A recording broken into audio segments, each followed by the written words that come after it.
El presente video es una adaptación del documental titulado The Royal Rife Story. La intención inicial del canal era subir el documental original doblado al castellano. Lamentablemente por derechos de autor no fue posible. Por lo tanto hemos hecho esta versión ajustándonos al material original. En él se cuenta la historia de un científico que descubrió la cura de todas las enfermedades, inclusive el cáncer. Cualquiera podría pensar que es solo una historia inventada por algún conspiranoico, pero, en este audiovisual se presentan pruebas de la prensa escrita de la época, testimonios de los implicados y filmaciones del propio Rife en su laboratorio. De más está decir que la última palabra sobre la veracidad o no de esta historia, la tendrán los que miren este video. Difunde la verdad. ¿Quién fue Royal Raymond Rife? ¿Y por qué tantas personas siguen interesadas en la tecnología que desarrolló por muchos años a lo largo de su vida? En este documental conocerás a un hombre brillante y genial, que desarrolló los microscopios ópticos más potentes del mundo, que superaron las limitaciones de los microscopios de investigación estándar y descubrieron una manera de destruir los microorganismos mortales usando resonancia coordinada. Aunque murió en 1971, el interés en sus descubrimientos no lo ha hecho. Los primeros años. Royal Raymond Rife era un joven inquieto y genial. Tenía una mente inquisitiva que lo hizo tener muchos intereses. Nació el 16 de mayo de 1888 en el estado de Nebraska, su padre fue Royal Raymond Rife Sr., de Ohio, y su madre Ida May Shinney, de Creston, Iowa. El Dr. Rife fue el segundo hijo.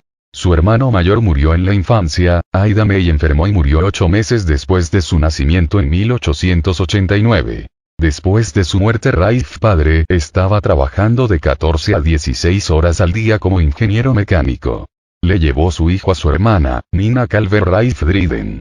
Dijo su tía acerca de esta difícil situación. Lo crié como si fuera mío. Vivió con ella desde los 8 meses de edad hasta el año 1905.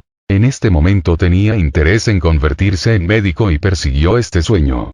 Fue a la Universidad de Johns Hopkins para comenzar su entrenamiento médico y después de cierto tiempo de estudio despertó su gran interés por el campo de la bacteriología.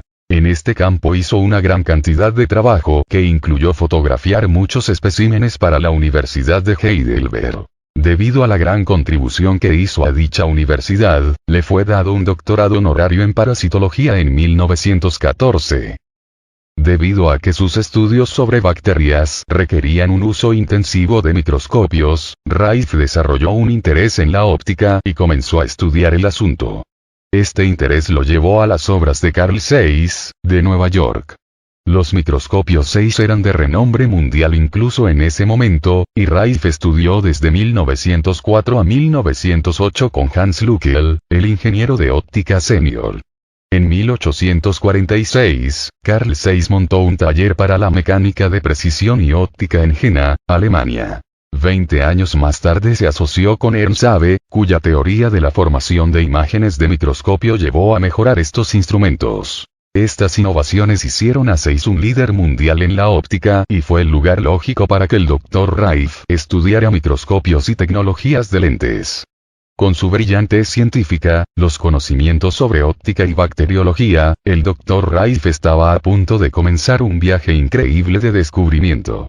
Este viaje comenzó con su traslado a California, donde se estableció en Point Loma. Allí conoció a Mamie Quinn. Se enamoró profundamente de ella. A Rife le gustaba la poesía y escribía sus pequeños poemas para expresarle lo que sentía por ella. Había muchos prejuicios en aquellos días. Pero esto no hacía ninguna diferencia en la forma en que sentían uno del otro. Ella era un gran apoyo para él en todos sus esfuerzos. Se casaron en 1912. Por alguna razón desconocida nunca pudieron tener hijos. Su matrimonio duró 45 años hasta la muerte de Mamie, en 1957. Los benefactores. Debido a que los trabajos para los bacteriólogos eran escasos, siempre estaba buscando trabajo. Henry Timken, de Industrias Timken de rodamiento de rodillos, tenía un gran amor por los barcos de carreras. Le dijeron sobre las habilidades de Rife como maquinista y lo contrató para construir un motor para su barco más nuevo llamado Kitty Hawk. Este barco fue construido para competir en carreras de resistencia de mar abierto de 100 millas. El motor de la máquina de Rife producía 2.700 caballos de fuerza, algo asombroso para 1915. Este barco fue encendido para ganar la carrera, sosteniendo 87 millas por hora durante 100 millas. Esta marca estuvo invicta por más de 60 años. Henry Sainer, uno de los amigos y ayudantes de laboratorio que fue entrevistado por John Crane, en 1950, dijo lo siguiente acerca de cómo Timkin y Rife se conocieron. Ese hombre es un genio. Absolutamente genial, no hay dudas al respecto. Y todo lo hizo para uno de los mejores hombres de este país, el señor Timkin. Rife comenzó con esas cosas muchos años atrás. Siendo niño, en la escuela, le encantaban los botes.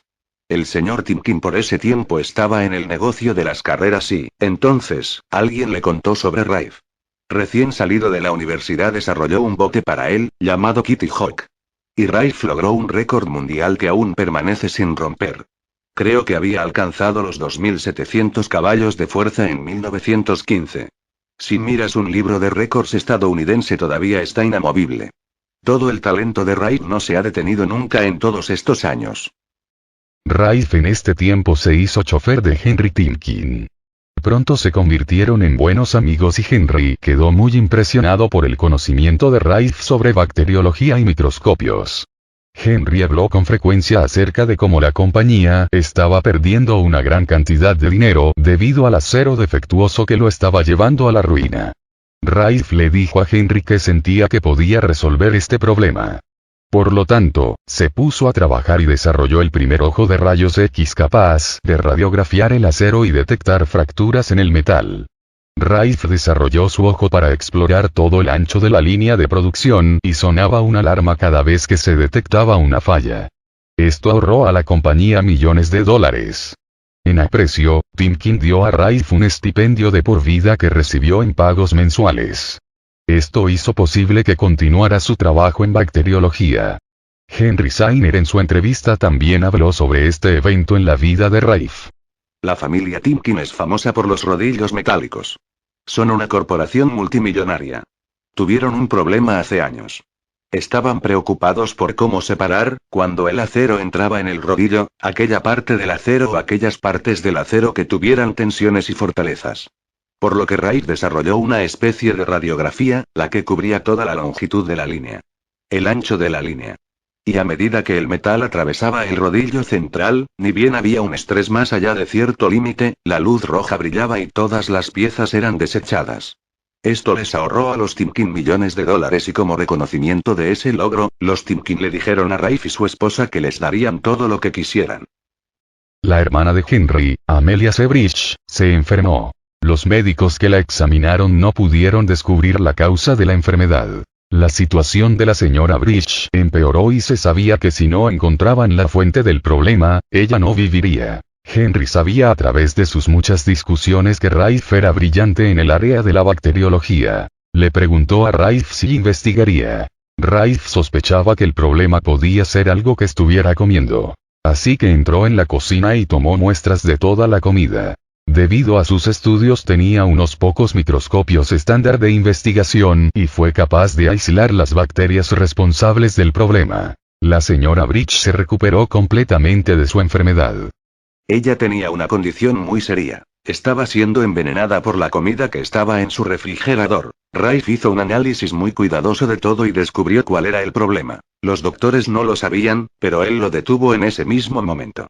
Al igual que Henry, la señora Bridge le tomó mucho cariño y pudieron ver en él la semilla de un genio. Rife también fue chofer de ella. A través de los años la señora Bridge también se benefició del conocimiento de Rife sobre las bacterias, y Rife se benefició de su generosidad. Durante los muchos años que se conocieron, ella tuvo muchas condiciones médicas serias y solo dejaba que los médicos la vieran si Rife estaba presente, porque confiaba mucho en su experiencia. Cuando murió en 1940, Rife quedó devastado, porque la consideraba una segunda madre. Sus amigos cercanos dijeron que derramó muchas lágrimas debido a su larga amistad. La señora Bridge le dejó un adicional de $50,000 para ayudar con su investigación. Solía venir después de que se recuperaba y decía, bueno Roy, entiendo que tienes más experimentos que hacer, ¿cuánto crees que necesitarás para estos experimentos? ¿Lo harán $30.000? Ella se acercó a él un día con un bastón. Aparentemente ella había tenido una lesión en algún momento y caminaba con un bastón. Dijo esas mismas palabras en mis oídos y dijo, bueno, muchas gracias. Voy a verte un poco más tarde. Voy a terminar tu tratamiento un poco más tarde. Rafe siempre se acercaba cuando el médico estaba allí para asegurarse de que el médico realizara el tratamiento adecuado. Confiaba en Roy de forma absoluta y por supuesto, tenía el uso de la casa si lo deseaba. Tenía habitaciones bonitas sobre el garaje, cuartos muy bonitos. Henry Sainer también dijo sobre la señora Bridge. La señora Bridges, que era hermana de Henry Timkin, estaba enferma, tenía los mejores médicos de todo el país, y sin embargo, solo permitía que Rafe la viera. En esos días ella estaba envejeciendo y permitía que solo Rafe la cuidara. En ese momento Rafe y yo estábamos experimentando y nos dedicamos todas las noches a ello, durante años. Ella era muy confidente, muy relajada y disfrutábamos mucho estar con ella. Una persona muy encantadora. Amelia le dio a Rafe y a su esposa un lugar para vivir, encima del garaje de su mansión. Aquí fue donde tuvo su primer laboratorio con todo el equipo de investigación. En agradecimiento por salvar la vida de la señora Bridge y la vida de otros miembros de la familia, las familias Timkin y Bridge proporcionaron fondos para establecer un laboratorio más grande y mejor equipado, y financiamiento en la investigación de Rafe. Comienza su trabajo. De 1915 a 1920 trabajó en su laboratorio privado, identificando y clasificando microorganismos causantes de enfermedades. A finales de 1920, se frustró con los microscopios de investigación estándar debido a las limitaciones de las ampliaciones. En este momento estaba trabajando en la tuberculosis y la limitación de la magnificación le impedía encontrar la causa viral de la enfermedad. Con los microscopios de investigación estándar en ese momento, así como los fabricados hoy, solo podía magnificar un microorganismo hasta 2500 veces el diámetro. Rafe sintió que con esta limitación nunca sería capaz de encontrar la verdadera causa de muchas enfermedades. En ese entonces, comenzó su trabajo usando instrumentos de frecuencia. Le dijo a un reportero en un artículo del Evening Tribune, del 6 de mayo de 1938, que había experimentado también con estímulos eléctricos en varios microorganismos y había notado las diferencias individuales en los componentes químicos de los organismos enfermos. Observó las indicaciones de características eléctricas y observó las polaridades eléctricas en los organismos. Las especulaciones aleatorias sobre la observación despertaron repentinamente en su mente un pensamiento sorprendentemente asombroso. ¿Qué pasaría si sometiera a estos organismos a diferentes frecuencias eléctricas?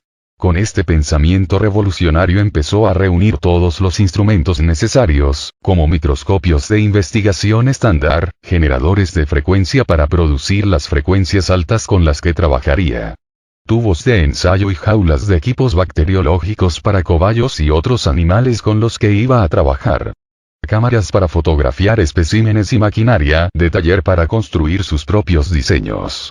Rafe conoció a Lee de Forest, padre de los modernos tubos de vacío, que fue un contribuyente inicial muy importante en la tecnología de radio, y ayudó a construir muchos de los primeros generadores de frecuencia de Rafe. Regresamos en 1921. Por supuesto, la radio era un brillante descubrimiento. Trabajé mucho con Lee de Forest, que es un buen hombre. Es un padre.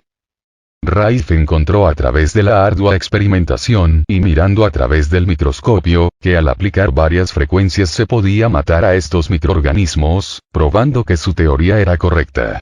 Para determinar qué frecuencias matarían a un organismo en particular, era absolutamente esencial que Rafe pudiera ver los organismos en estado vivo, para poder observar el efecto de varias frecuencias en tiempo real. Rafe más tarde llamaría a la frecuencia que mataría a un organismo, tasa oscilatoria mortal. MOR, por sus siglas en inglés. A modo de ejemplo, trabajamos muy en serio en lo que se resolvió como un principio básico que acordamos para cualquier resonancia. Y tomándolo, colocamos una diapositiva de cierta sustancia química o material bajo el microscopio petrográfico, que es el segundo microscopio hecho. No lo construí pero lo diseñé. Ahora tenemos lo que llamamos una bobina de resonancia. Tenemos un químico aquí, tenemos una frecuencia. Muy bien, tomaremos y cambiaremos esos dos diapasones a la vista absoluta. Los enfrentamos y raspamos uno. De inmediato el otro resuena. Es una bobina para cualquier resonancia de los constituyentes químicos, y creamos eso electrónicamente. Lo mismo que determinamos qué material está debajo de ese microscopio por el color y el índice de luz cuando lo rotamos entre el analizador y el polarizador, como una página de índice de color de un color al otro, el reflejo del ángulo de ese cristal, etc. Podemos decir. Anota cualquier resonancia. De la misma manera que digo que tomas dos diapasones, su tono es absoluto, cada uno resonará. Así que estamos mostrando nuestra frecuencia electrónica, disparando a los tejidos del cuerpo y simplemente invade a la bacteria sin dañar el tejido normal. Rife también describió cómo encontró todas las frecuencias que mataría a los mismos microorganismos. Estudié el tema durante 30 años, con diferentes frecuencias, desvitalizando diferentes bacterias, disparando en el lado correcto. Cada bacteria individual requirió 8 frecuencias diferentes para la desvitalización. Poníamos un espécimen de la bacteria en el microscopio y usábamos este dispositivo. Entonces muchas de estas bacterias debíamos tomarlas y ponerlas en los animales de exploración y verificar que realmente podíamos tener un desvitalizante de apoyo, con el que podíamos reproducir nuevamente la enfermedad en el sistema linfático de las ratas del laboratorio experimental. Tenemos reportes de años y años de trabajo técnico reconocido. Rife también tenía esto para decir. El ingeniero me explicó que era ultrasónico. Bueno, hay muchos de ellos que clasificaríamos en la banda ultrasónica porque no son audibles con el oído humano. Están mucho más allá de tu conocimiento. Y algunos de ellos incluso están en la banda de transmisión. Algunos de ellos están en la banda de frecuencias audible para el oído humano. Algunos de ellos están más allá de cualquier. El cáncer está muy arriba. No puedes oírle la oscilación. Pero ahora tomas tu TV. Ahora que está abajo. Si no tienes una resonancia coordinativa absoluta, no tienes nada. Una décima de un metro y no tienes nada. Va a ser absolutamente correcto para ese organismo individual. Tiene que ser preciso. No es una caja de cartón de una ouija ni nada de eso. Tiene que ser preciso justo en el punto. Porque el virus del cáncer tiene una cierta frecuencia. Y tiene que estar allí, de lo contrario, es un poco de un lado para el otro. Eso no es bueno. No sirve para nada. Su primer microscopio. En 1920 Rife había aislado muchos organismos diferentes y estaba trabajando en la tuberculosis. Tuvo éxito al matar la forma de barra con su instrumento de frecuencia. Pero como Vaughan y Robert Koch, antes de él, que fueron capaces de destruir la forma de barra de la tuberculosis con vacunas y antitoxinas, los animales de laboratorio de Rife también murieron.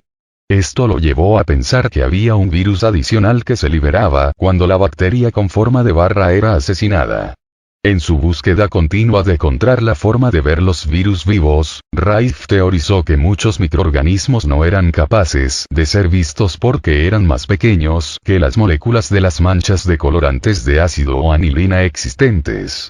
Con las limitaciones de los microscopios estándares de investigación y su incapacidad para revelar lo que él creía que era un virus, el siguiente paso de Rife era resolver el problema de la gran ampliación, llamada límite de difracción de la parte delantera. Esta teoría decía que ningún microorganismo más pequeño que la mitad de una longitud de onda de luz podría ser visto a través de un microscopio. Rife sabía, de sus muchos años de estudiar óptica en SEIS, que era posible construir un microscopio que pudiera ver organismos microscópicos tan pequeños como un virus. Con este gran objetivo en mente, se puso a trabajar en 1920, y en 1923 produjo el microscopio más poderoso del mundo.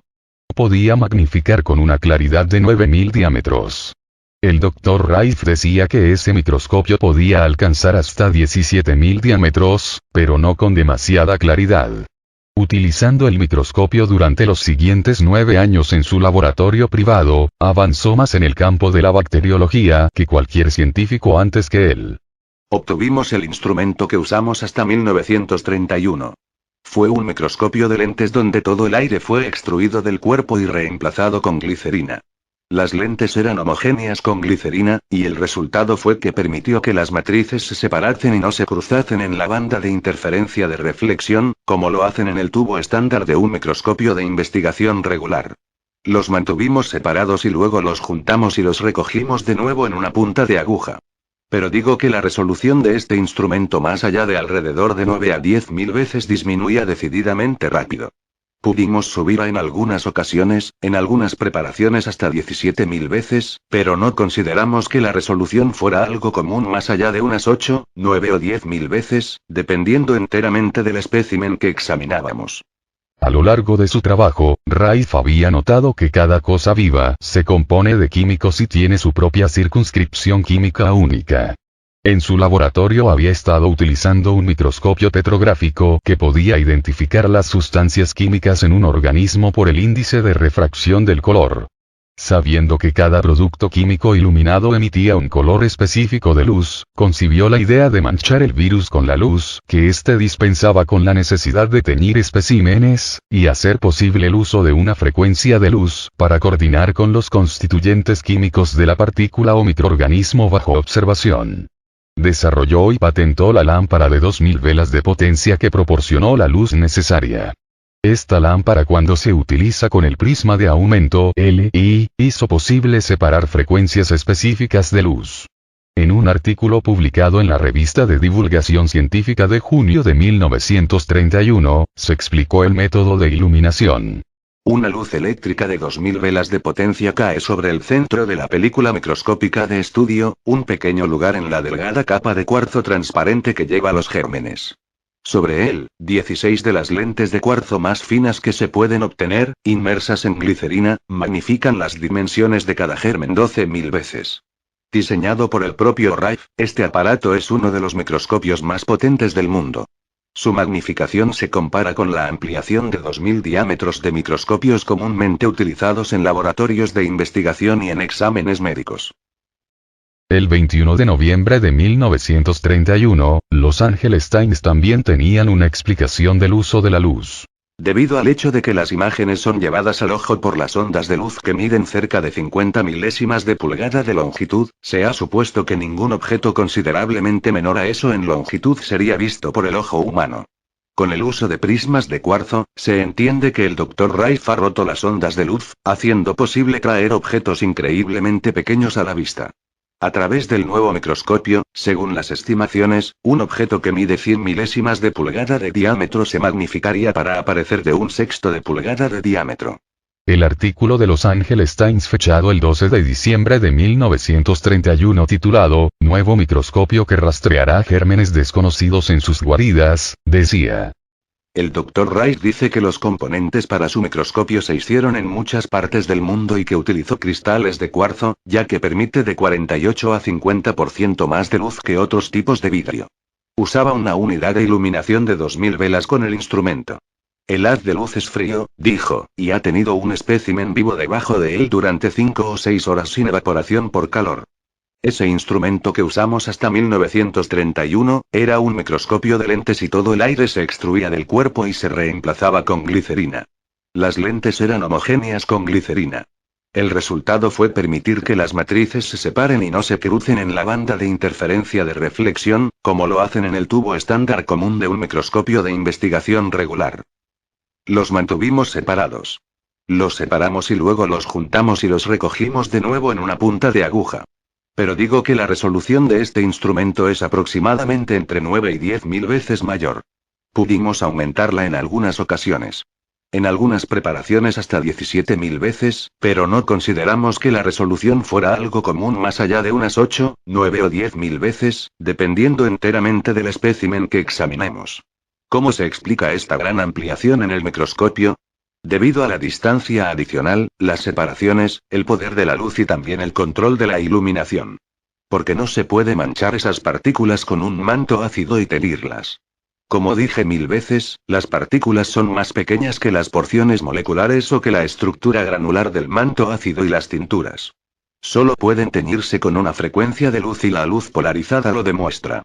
Con una luz polarizada sabemos qué químicos están presentes en una piel de cebolla. Con esta nueva capacidad de teñir microorganismos con una frecuencia de luz que se coordinaba con sus constituyentes químicos, fue capaz de ver la forma del virus de la tuberculosis que se liberaba cuando la forma de barra era destruida.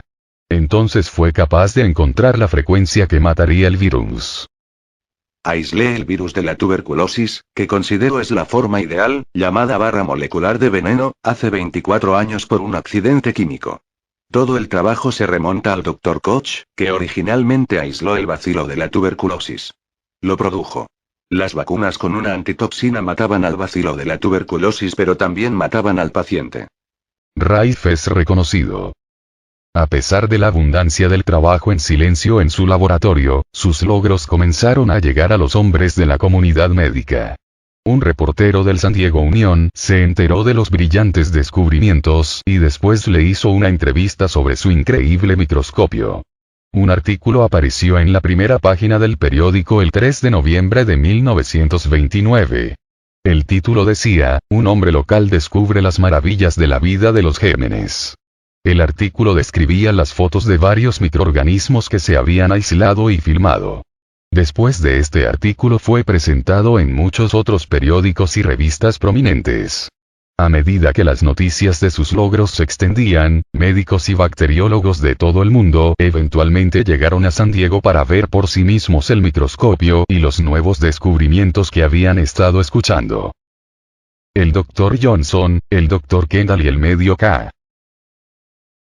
A finales de 1931, las noticias sobre el microscopio de Rife habían llegado al Dr. Arthur Isaac Kendall, profesor de investigación de bacteriología en la Facultad de Medicina de la Universidad del Noroeste de Chicago. Se puso en contacto con su amigo el Dr. Milbank Johnson de Los Ángeles y le preguntó que si semejante microscopio existía. En Los Angeles Times del 27 de diciembre de 1931, la historia de cómo el Dr. Johnson, Kendall y Rife se conocieron se cuenta. Habiendo oído hablar de un microscopio maravilloso que había sido inventado por un joven de San Diego, el Dr. Kendall preguntó a su amigo, el Dr. Milbank Johnson de Los Ángeles, si tal microscopio existía. El Dr. Johnson no lo sabía, pero se comprometió a averiguarlo. Acompañado por el Dr. Alvin Hefford, Joseph Heiger, y Fosdick Jones, todos de Pasadena, condujeron a San Diego y encontraron a Royal Raymond Rife y un nuevo tipo de microscopio que había estado desarrollando, como un hobby, durante los últimos 17 años. Diseñado con un plan completamente nuevo, este microscopio tiene 6 lentes de cuarzo, lo que le da un poder de aumento 8 veces mayor que los microscopios de alta potencia utilizados por los físicos. El Dr. Milbank Johnson arregló para que el Dr. Kendall y el Dr. Rife se reunieran en el hospital de Pasadena. Esta reunión entre Rife y esos médicos fue un hito importante en su trabajo. El Dr. Kendall trajo consigo cultivos de bacilos de tifus que habían crecido en su medio K, un medio de cultivo de proteínas que había desarrollado. Este medio permitía aislar las porciones de virus filtrables de una bacteria y continuaban reproduciéndose sin necesidad de tejido vivo para su crecimiento. Había y sigue habiendo un desacuerdo continuo sobre si las bacterias podrían cambiar del tamaño de un virus de una forma filtrada a el bacilo normal que se puede observar a través de un microscopio estándar. Finalmente construí mi primer microscopio de alta potencia. Con ese instrumento el Dr. Kendall y yo trabajamos conjuntamente en el Hospital General de Pasadena. Logramos aislar lo que clasificamos la primera forma de bacteria filtrable jamás vista.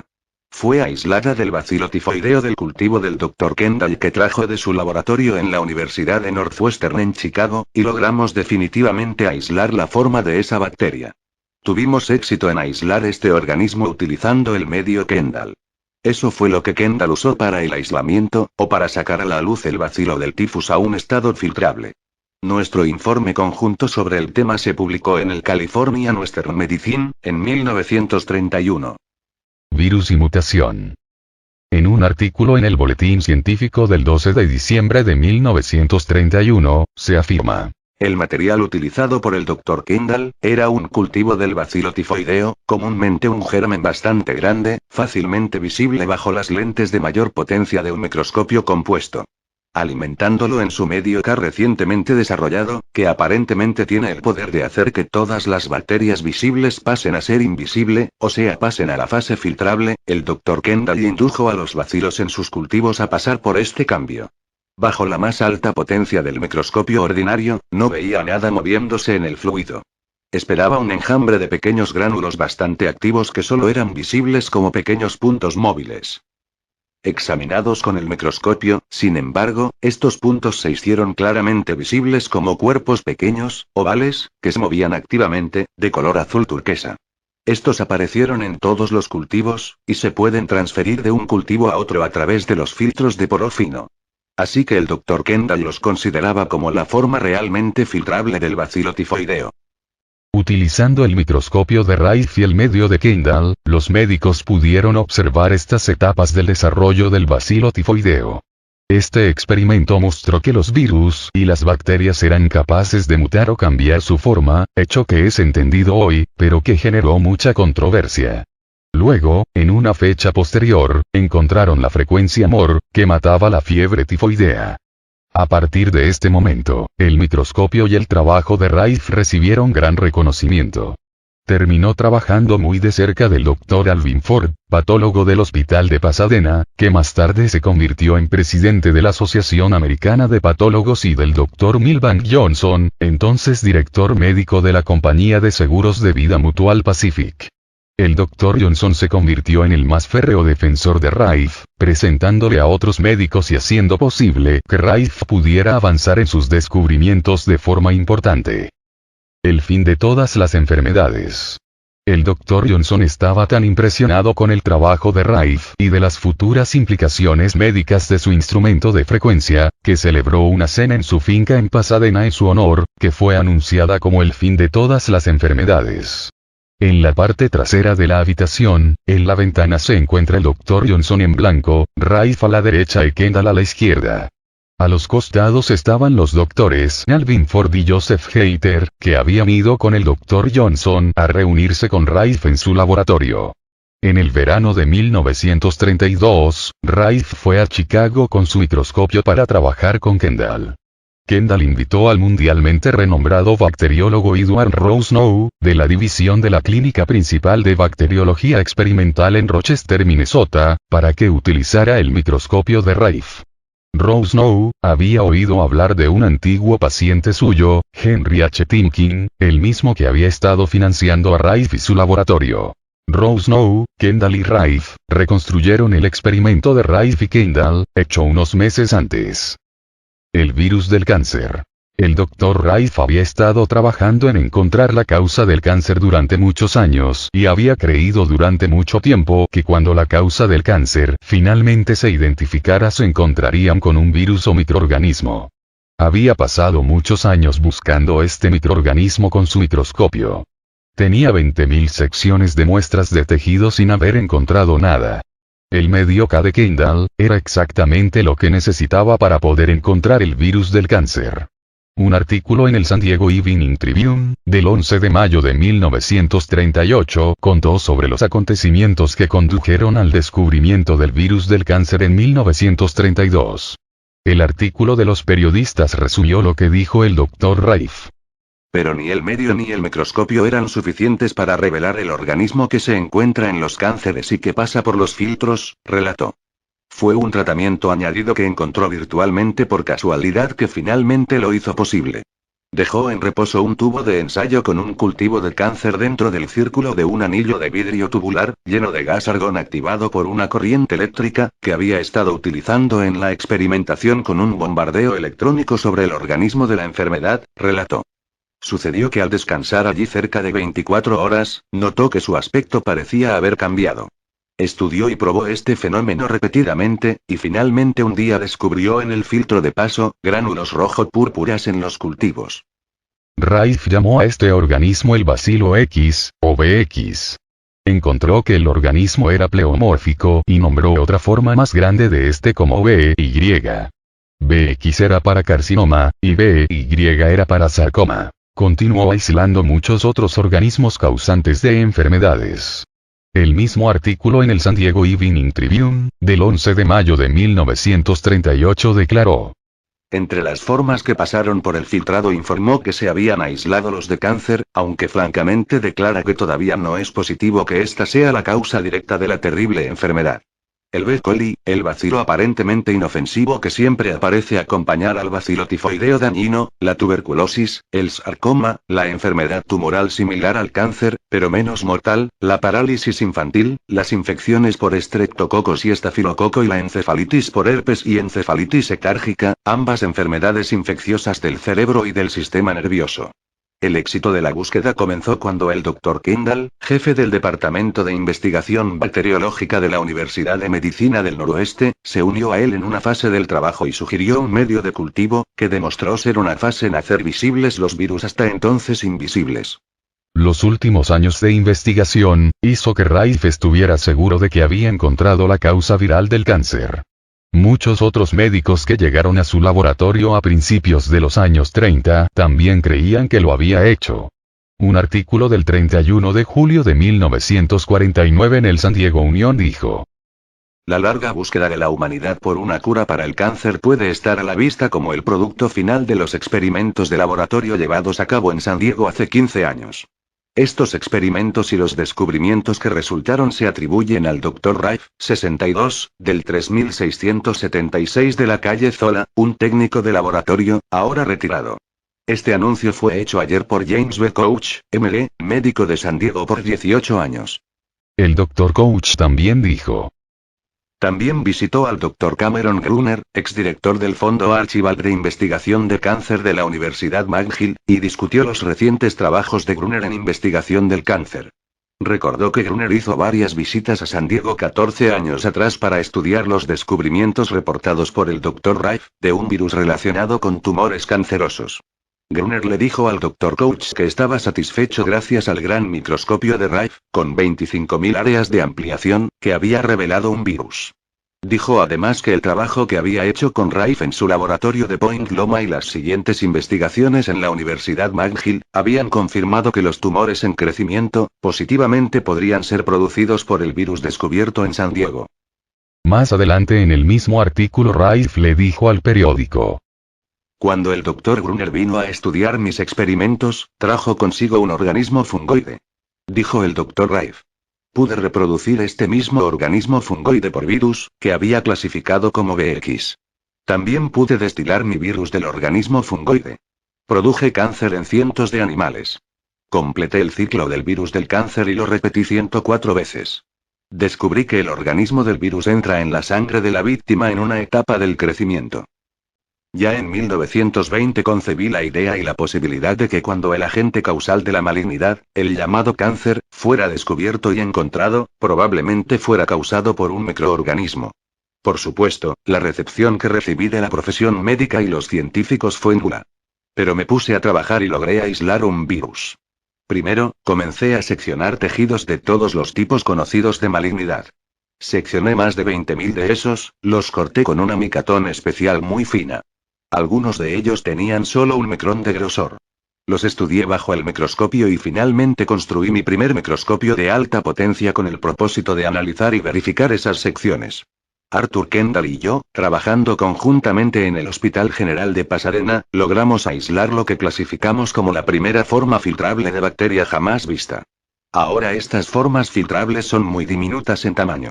El más pequeño de todos es el del BX que aislamos del cáncer.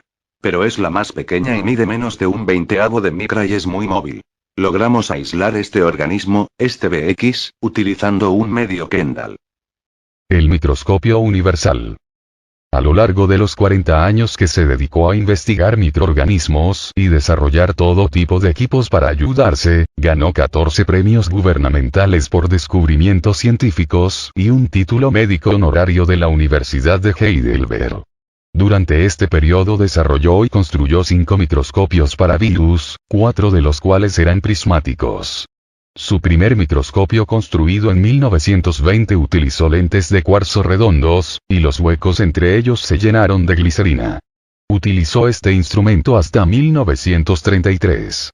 Los otros que él construyó después de este eran del tipo prismático usando bloques de cristal de cuarzo que consiguieron una ampliación mucho más alta. El más sofisticado fue su microscopio número 3, que se llamó el microscopio universal. Este microscopio fue mencionado en el artículo anterior, el cual tenía un aumento de 25.000 áreas. El microscopio universal fue construido por Rife en 1933. Este fue y sigue siendo el microscopio de luz más potente del mundo. Se informó que era capaz de llegar a 61.000 áreas de aumento cuando se usaban prismas especiales. El microscopio electrónico, aunque más potente para la ampliación, mata a los especímenes, por lo que no se pueden observar sus reacciones vivas. En muchos casos ese virus frágil será completamente destruido por el bombardeo de electrones y todo lo que quedarán son escombros. El microscopio universal, como todos los microscopios, permite la observación de los organismos vivos con un aumento variable. La revista del Instituto Franklin, de febrero de 1944, dio una descripción en profundidad del microscopio universal.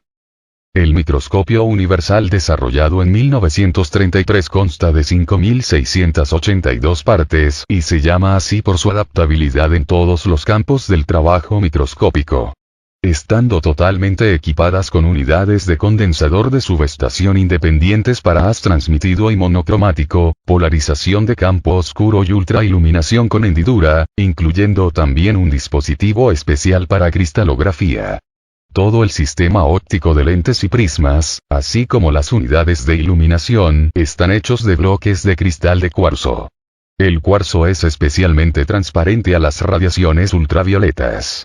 La unidad de iluminación utilizada para examinar las formas filtrables de los organismos patógenos contiene 14 lentes y prismas, 3 de los cuales están en la lámpara incandescente de alta intensidad, 4 en el prismas de Risley, y 7 en el condensador cromático.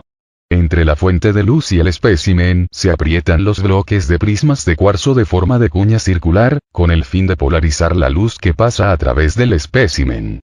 Un haz de luz monocromático que corresponde exactamente a la frecuencia del organismo se envía a través de la muestra y es transmitida por la luz directa.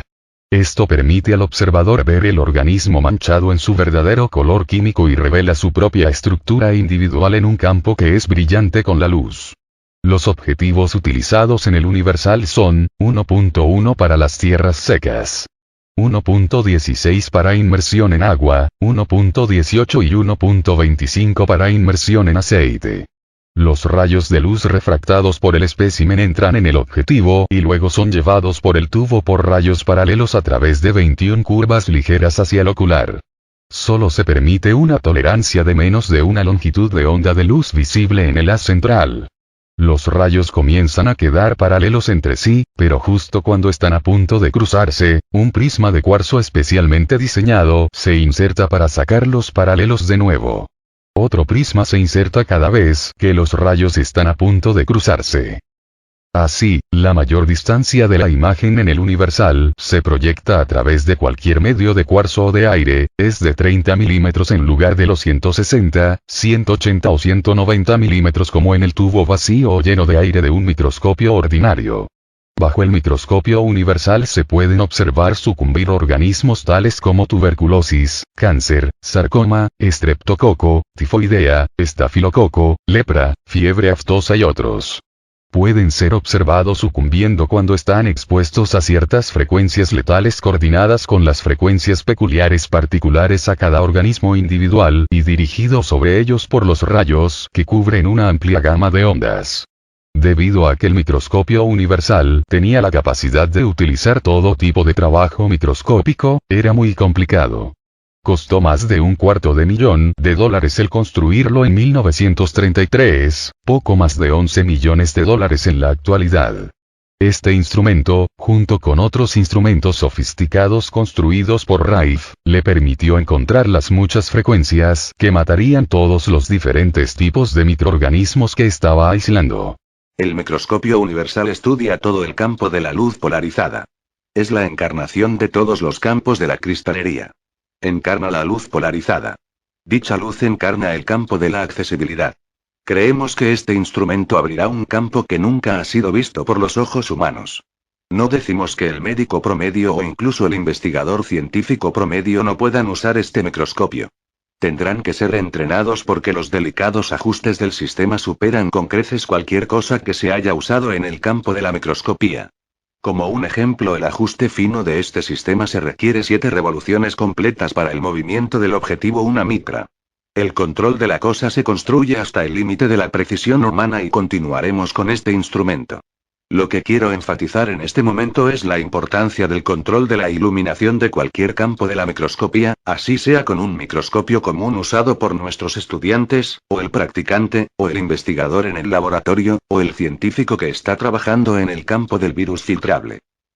Esta carta de colores fue creada por Rife para mostrar todo el espectro de ondas de frecuencia que estaba probando, incluyendo infrarrojos, ultravioletas y rayos X. Asignó colores a diferentes conjuntos de frecuencias de la gama de audio, representada por el teclado, a través del espectro de radio de hasta 110 MHz, aunque en sus instrumentos de frecuencia nunca utilizó una frecuencia superior a 20 MHz sobre ningún microorganismo.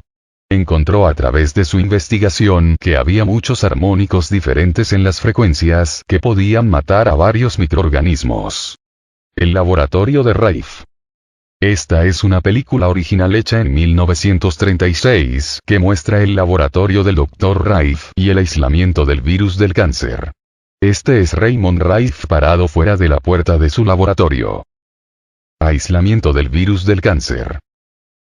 Cuando aisló el virus del cáncer en 1931, tomó una masa mamaria humana sin clasificar del sanatorio y hospital Paradise Valley, donado por el Dr. Richard T. Hammer, quien era el superintendente asistente.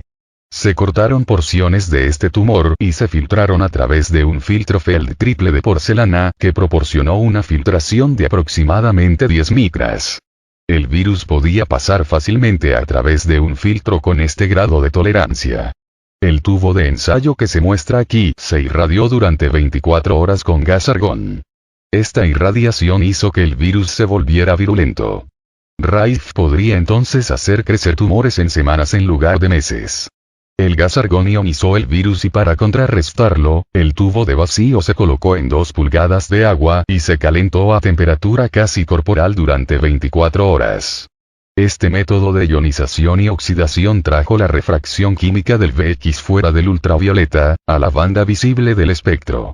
Cada vez que la prueba en un tubo de ensayo desaparecía, significaba que había un periodo de tiempo transcurrido de 24 horas. Inyección del virus del cáncer. A las ratas se les inyectó una aguja muy pequeña del virus que se había filtrado y aislado, y se permitió que los tumores crecieran hasta ser de 2 o 3 gramos más pesados que las ratas. Aquí se muestra la inyección del virus del cáncer en la rata. Se usó la glándula mamaria en la rata porque el virus del cáncer salió de la glándula mamaria humana. A la rata se le administró un anestésico parcial para evitar el choque de la aguja, porque se encontró que tal choque causaba un cambio en el metabolismo de las ratas. El virus se inyectó luego en la rata. El crecimiento de los tumores cancerígenos. Rife entonces permitiría que el tumor del cáncer creciera. Aquí se puede ver el largo del tumor en la rata. Quirúrgicamente eliminaba el tumor y trataba a la rata con sus instrumentos de tubo de rayos. Las frecuencias desvitalizaban el virus del cáncer sin dañar las células de los animales. Rife utilizó gafas especiales con gran aumento durante sus operaciones con el fin de realizar los detalles finos de la eliminación del tumor. El tumor está atado y cortado. El virus del cáncer se puede aislar de nuevo de ese tumor y después inyectarse en otras ratas. Rife pasó por este procedimiento 411 veces para demostrar que el virus que aisló fue la causa del tumor de cáncer. Esto muestra el tumor que sale de una solución de agua destilada triple. Una porción de ese tumor se está cortando de modo que se pueda observar el virus del cáncer bajo el microscopio de Rife. Rife tenía el único microscopio en el mundo que podía ver el virus del cáncer o cualquier otro virus vivo, y los estudió durante años. Este es el agua destilada triple que introduce. Rife muele suavemente el tumor del cáncer para extraer el virus. Se trata de un filtro de porcelana Birkefeld, similar a la porcelana china sin esmaltar. El material líquido se vierte en un tubo de ensayo y se remueve una gota de ese líquido que pronto se colocará en un portaobjetos que ha sido esterilizado a la llama. El material líquido se retira de la solución usando una micropipeta hecha por Raif, y se coloca la gota sobre una diapositiva y se cubre con un cubreobjetos de cuarzo. Raif fundió las láminas de cuarzo porque la luz pasaba mejor que por el vidrio. Ahora directamente encima de la cabeza de Raif está el tubo de rayo que se activará más tarde para matar el virus. El instrumento negro a la izquierda de Raif es el tubo de rayo. Es un instrumento que consiste en un transmisor con el cual Raif podía afinar las frecuencias que sabía que mataría el virus, así como la voz del cantante de la ópera puede romper el vidrio. Las primeras imágenes del virus del cáncer. Estas son las primeras imágenes hechas alguna vez del virus del cáncer. Estos virus del cáncer eran móviles, con una forma aerodinámica, como un pez. Raif ahora encenderá el instrumento del tubo de rayos que activará el tubo de rayos. Si miras atentamente el tubo de rayos, verás un pequeño destello, que dura solo un segundo y que será todo lo que se necesita para matar a todos los virus bajo la diapositiva. Esto muestra el virus después de haber sido tratado con el tubo de rayos. Este tiene una frecuencia resonante que mató al virus, y todos ellos se agrupan juntos en el campo del microscopio. La clínica del Dr. Johnson, 1934. De 1931 a 1934, Raif trabajó muy de cerca con el Dr. Milbank Johnson, el Dr. Arthur Isaac Kendall, y otros médicos prominentes, aislando microorganismos que causan enfermedades y encontrando las frecuencias correspondientes que los matarán. Durante muchos años había estado probando las frecuencias, primero cientos de veces en cultivos en platos Petri para cada organismo. Para el virus del cáncer solo había inoculado a 411 animales de laboratorio con este virus. Creó 411 tumores, demostrando que el virus VX era la causa del cáncer. Luego utilizó su instrumento de frecuencia en muchos de los animales para eliminar los tumores. En 1934 el Dr. Johnson sentía que ya era hora de que usara el instrumento de frecuencia en pacientes terminales. No le había dicho a Raif lo que quería hacer, pero en una carta, que Johnson le escribió a Kendall, en marzo de 1934, es obvio que sus motivos eran para el beneficio de la humanidad. Va a tomar todo el ingenio de Raif y Kendall, más la poca ayuda que un pobre MD, como yo, pueda dar antes de que seamos capaces de romper esta nuez. Pero la vamos a romper. Aunque tengamos que tirarla desde una altura de 10 millas. No sabe lo difícil que es para mí mantener mi lugar en toda la proposición, porque no puedo ayudar, pero veo en mi mente los ojos de las decenas de miles de individuos moribundos sin esperanza, sufriendo por pulgadas de cáncer, que podrían ser salvados. Por supuesto, sé que usted y Raif están interesados en esto desde el punto de vista de la ciencia pura, pero desafortunadamente mi entrenamiento ha estado mezclado en gran medida con las humanidades y es realmente asqueroso ver el sufrimiento y la desesperanza de las víctimas de la terrible enfermedad. Hacia abril de 1934, Raif sabía lo que quería hacer Johnson. Raif estaba vacilante acerca de trabajar con pacientes humanos en ese momento, y solo estaba de acuerdo en hacerlo si el Dr. Johnson podía juntar un comité de investigación encabezado por 6 de los médicos superiores en los Estados Unidos. Porque el Dr. Johnson era un hombre prominente muy respetado y un médico político. Tenía la capacidad de hacerlo. Todos estos hombres estaban en la cena ofrecida por el Dr. Johnson en 1931. Este grupo de hombres, incluía al Dr. George Fisher, del Hospital Infantil de New York, al Dr. Wayland Morrison, cirujano jefe del Santa Fe Railway. Al Dr. George Dock, a Arthur Kendall, director de la Escuela de Medicina del Noroeste y al Dr. Alvin Ford, presidente de la Asociación Americana de Patólogos. También quería que el comité médico estuviera bajo una universidad legitimada. El Dr. Johnson arregló con la Universidad del Sur de California para patrocinar el comité de investigación. Con todos estos requisitos bajo el control del Dr. Johnson, la clínica de 1934 estaba lista.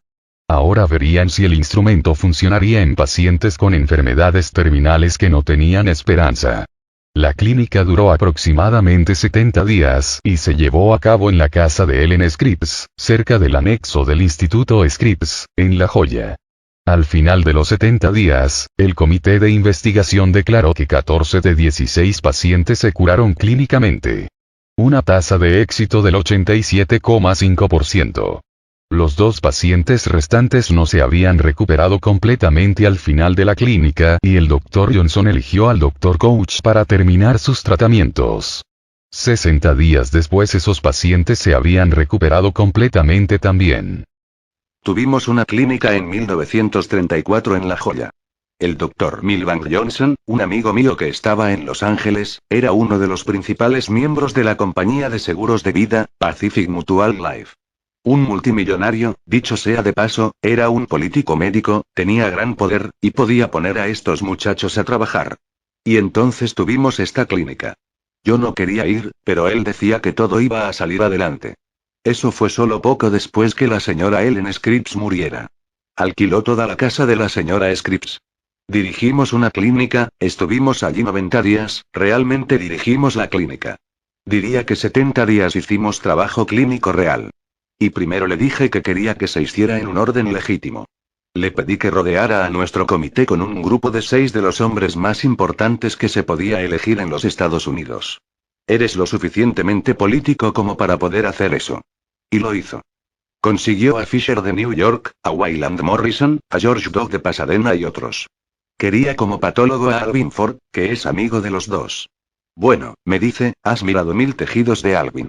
No hace ninguna diferencia, le dije. Es el presidente de la Asociación Estadounidense de Patólogos y quiero su nombre en cada uno de estos casos que tratamos. Le pedí organizar un comité de investigación médica especial bajo una universidad de buena fe, lo cual hicimos con la Universidad del Sur de California, a la que el Dr. Johnson había contribuido a su biblioteca, etc. Administramos la clínica, hicimos todos los informes, fotografías antes y después de esto y lo otro. De los 16 casos que atendimos, al finalizar el tiempo en que tuvimos la clínica, la Junta declaró que 14 de nuestros casos fueron clínicamente curados. Y cuando me contaron sobre este Dr. Rife, Royal Rife, que tenía una máquina en el anexo del Instituto Scripps, hace 24 años, salí a verlo y me interesaron mucho los casos en los que trabajó. Y lo que más me atrapó fue un hombre que tenía cáncer de estómago. Rife estaba asociado en ese momento con el Dr. Milbank Johnson, quien era entonces presidente de la Sociedad Médica de Los Ángeles, un hombre muy rico y un hombre muy grande en el mundo de la medicina, el más grande de Los Ángeles. El Dr. Johnson había contratado este anexo para esta demostración durante un verano de 1934. Y en ese periodo de tiempo vi muchas cosas. La que más me impresionó fue un hombre que se tambaleaba en una mesa con un cáncer terminal. Era una bolsa de huesos. Mientras yacía en la cama, Rife y Johnson dijeron, palpe el estómago de ese hombre. Así que puse mi mano en la cavidad donde su estómago estaba. Era solo una cavidad, y estaba tan delgado, que la espalda y la barriga casi se tocaban entre sí.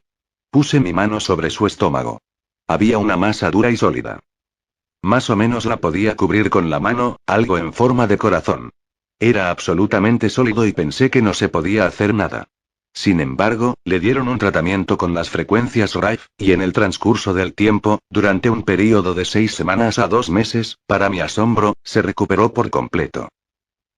Después de la clínica, muchos médicos querían saber todo lo que podían sobre el éxito de los tratamientos. En 1935, Johnson escribió una carta confidencial al Dr. Mildred Sharm, secretario de la Fundación Internacional de Investigaciones sobre el Cáncer en Filadelfia. En la carta explicó por qué no habían mantenido registros clínicos perfectos.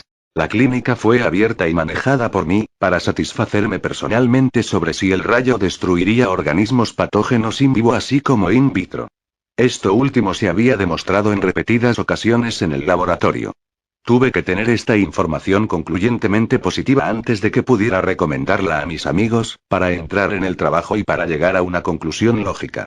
Al no tener enfermeras o secretarias en La Joya, los registros, si bien son verídicos, son más o menos fragmentarios y no guardados para un cuidadoso escrutinio por el científico hermano. Como le dije, cuando empecé este trabajo pretendía financiarlo hasta el final.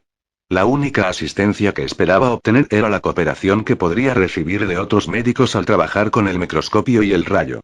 Ahora que tenemos que convencer a muchos otros hombres con síndrome de abstinencia, tendremos que entregar una nueva hoja y hacer nuestro trabajo sujeto a la inspección de otros. Debido al éxito de la clínica de 1934, varios médicos adquirieron los instrumentos de frecuencia y comenzaron a usarlos en pacientes. El Dr. Johnson adquirió un instrumento de frecuencia y lo usó en su clínica hasta su muerte en 1944. Otros ensayos clínicos se hicieron en 1935, 36 y 37, incluso después. Y la tasa de éxito en esas clínicas fue alrededor del 90%. En estas clínicas se trataron todos los tipos de afecciones. Teníamos la máquina. Me gustaba la parte principal. Fue llevada al sanatorio Paradise Valley donde el Dr. Hammer era el superintendente. Hammer había sido curado con la máquina de un científico. Estaba muy impresionado con los tratamientos que había conseguido para curar su enfermedad. Así que pidió permiso para llevar una máquina a la sala interior del hospital. El Dr. Hammer como superintendente podía hacer eso, y tenía un técnico excelente que hacía su trabajo y el técnico hacía los exámenes cada semana. No importa su nombre por el momento, un hombre muy prominente. Bueno, esta máquina se puso en medio de la gran cantidad de personas y se les dio tratamiento, por lo que se la ingresaba a la habitación todos los días. El Dr. Hammer me dijo esto personalmente y su asistente técnico también. Y ambos coincidían. Él dijo, Dr. Couch, estábamos estancados. Todos esos viejos casos de colitis crónica y otras cosas que tuvimos allí por mucho tiempo, se curaron milagrosamente. Él dijo, yo nunca vi nada igual en mi vida. Y cuando comenzamos a limpiar todos estos viejos pacientes crónicos del hospital, los doctores cuyos pacientes les pagaban bien, se indignaron mucho al respecto, y ordenaron sacar la máquina del edificio o no enviarían más pacientes. El rayo de Rife. El instrumento utilizado en la clínica de 1934 tuvo sus orígenes cuando comenzó sus experimentos sobre los efectos de las frecuencias en los microorganismos. Un documento encontrado en los archivos de Rife, escrito por uno de sus ayudantes de laboratorio y titulado El desarrollo del rayo y el uso en la creación de microorganismos patógenos, explica la evolución o el avance de su instrumento de frecuencia. En enero de 1920 se iniciaron experimentos para determinar el efecto de influencias eléctricas sobre microorganismos patógenos. Se realizaron pruebas para las influencias de la polaridad del ánodo y del cátodo y los efectos del infrarrojo ultravioleta y la radiografía. El aparato inicial para las pruebas a lo largo de esta línea de experimentos se construyó y utilizó en experimentos prolongados durante 1921 y 1922. En 1923 se montó y utilizó un aparato más apropiado. Las diferentes frecuencias fueron generadas por un oscilador de tubo con muchas etapas de amplificación. La etapa final fue un tubo de 50 watts. Esta frecuencia simplificada fue a su vez alimentada en un tubo de salida. El tubo de salida se construyó con un bulbo de expansión de cuarzo de doble soplado, usando ánodo y cátodo de platino. Tenía un objetivo de 45 grados para el efecto direccional, el control de frecuencia del instrumento era exacto a una fracción de una longitud de onda, haciendo posible coordinar la frecuencia en cada microorganismo patógeno, con su propia longitud de onda de frecuencia suministrada desde el instrumento. Durante los siguientes 8 años, estos experimentos continuaron y las frecuencias de coordinación denominadas radio mortal oscilatorio, o MOR, de la mayoría de los microorganismos patógenos, fueron encontradas y registradas incluyendo las frecuencias de muchos de los virus o formas de paso filtradas de estos organismos. En 1935 se incorporó una nueva aplicación del antiguo principio a un instrumento construido bajo la dirección de Rife, por Philip Hoyland, de Pasadena, California. El nuevo instrumento era alimentado por un tomacorriente, y tenía una salida de 50 vatios. Además estaba equipado para entregar dos frecuencias distintas simultáneamente y ambas variables. A principios de 1936, Rife y Hoyland pasaron más tiempo colaborando en la revisión de algunos de los fundamentos de los instrumentos. Debido a los avances que habían tenido lugar en la electrónica, se encontró que la onda portadora utilizada en los instrumentos anteriores podía ser eliminada. Durante el verano de 1936 se siguieron otros experimentos, lo que resultó en un método completamente nuevo para generar las frecuencias deseadas. Los instrumentos que usaron en la clínica de 1934 eran instrumentos de superregeneración. Los instrumentos superregenerativos utilizaron una combinación de frecuencias de radio y frecuencias de audio. Las frecuencias de audio se utilizaron de una manera simple, las frecuencias de radio se utilizaron tanto como las frecuencias portadoras y como frecuencias MOR, que mataría el microorganismo deseado. Todos los instrumentos que mejor funcionaron fueron de este tipo. El instrumento utilizado en la clínica de 1934 fue el tercero que Rife construyó y ocupó una pared entera de su laboratorio. Cuando tuvieron que trasladarlo a la clínica fue difícil debido a su tamaño. Después de la clínica, el Dr. Johnson quería un instrumento que fuera portátil, más pequeño y más fácil de usar. El Dr. Johnson, bajo la dirección del Comité Especial de la Universidad de California de Investigación Médica y con la aprobación del Dr. Rife, contrató al ingeniero eléctrico Philip Hoyland para construir este nuevo instrumento. Hoyland lo completó para otoño de 1935 y se le llamó el rayo de Rife número 4. También era un instrumento de superregeneración y funcionaba mejor que el instrumento número 3 porque tenía más potencia de salida. La corporación Binray de 1930. En 1936, el ingeniero de Rife, Philip Hoyland, se reunió con C.R. Hutchinson, un promotor que llegó con la idea de la fabricación comercial del instrumento de frecuencia. Ellos, junto con el Dr. Couch y Ben Kalin, amigos de Rife desde 1913, aparecieron con la idea de empezar una empresa que tendría derecho a construir y vender los instrumentos de frecuencia a los médicos de todo el mundo.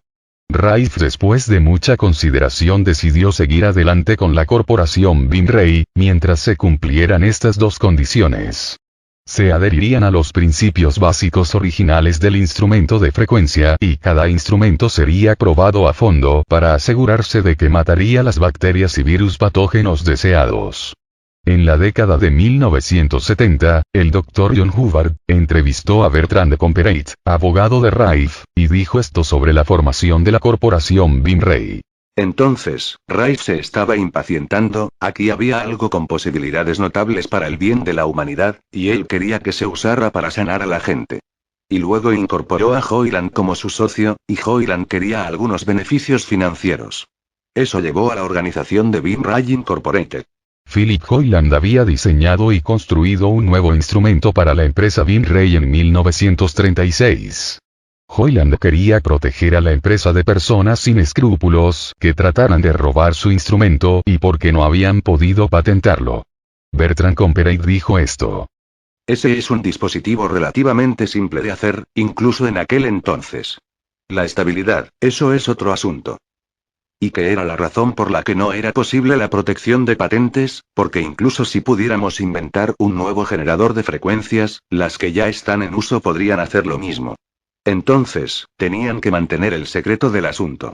Y el único secreto que tenían, naturalmente, era cuáles eran las frecuencias útiles. Este instrumento de haz de rayos también parece haber sido un instrumento súper regenerativo porque tenía una frecuencia portadora fija, y en la parte frontal del instrumento tenía dos marcadores variables para cambiar la frecuencia alta MOR, y la frecuencia de audio, pero había algunos problemas con ella. Hoyland cambió el instrumento para que trabajara con armónicos para intentar ocultar las frecuencias. Esto violó el convenio con el Dr. Rife de que los principios originales serían usados. Hoyland hizo otro cambio cuando trabajó en el laboratorio de Rife con sus microscopios y encontró que podía utilizar una frecuencia armónica para matar a los organismos. Utilizó en este instrumento diferentes frecuencias armónicas. Hoyland encontró esto, y Rife no era consciente de ello. Rife sabía que podría haber otras frecuencias que mataran organismos porque dijo esto. No digo que cada frecuencia que encontré en el campo de los microorganismos patógenos es su verdadera frecuencia. Existe la posibilidad de que muchos de ellos sean armónicos. Pero esos son los que encontré y esos son los que grabé. No fue hasta que más tarde se enteró de los cambios en las frecuencias.